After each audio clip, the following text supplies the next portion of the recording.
Potential tropical cyclone 9 is the official terminology for this disturbance, one step below a depression or storm classification, and mainly because there's high confidence it will eventually get there, but it's still rather disorganized. Nonetheless, it's already spreading clouds, heavy rain in sections of the Windward Islands and eventually the Leeward Islands as well. It's very tough to find where the actual low-level, low-pressure circulation is, so that makes it a little more challenging to highlight where the center of the storm is, and that in turn makes the forecast track a little more complicated and a little less confident, especially in the long range.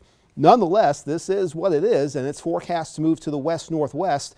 The cone represents where the center of the storm may go at any given point within the forecast, and as we go into the weekend, it does have some coverage across the Bahamas, maybe the Florida Straits, Hispaniola, Cuba, perhaps even the peninsula by this weekend. But one thing is definitely solid within the forecast as it stands now. Forecast strengthening may be tough to come by because of several factors. There's still very dry air on the northern and western fringe of the circulation.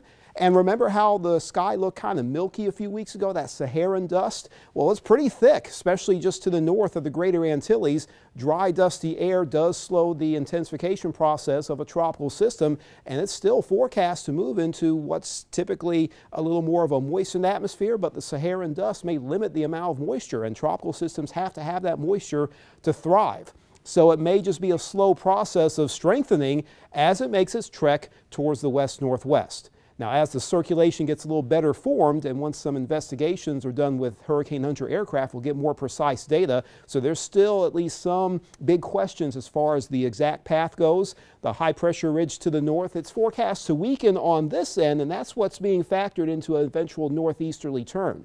But the thing to keep in mind about the tropical system as it stands now is that the forecast is not set in stone.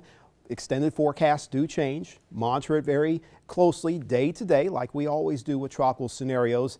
And just in case, there's no harm in having your preparedness plan ready to go if it's needed. Not saying it will be, but just be prepared. And of course, track the storm.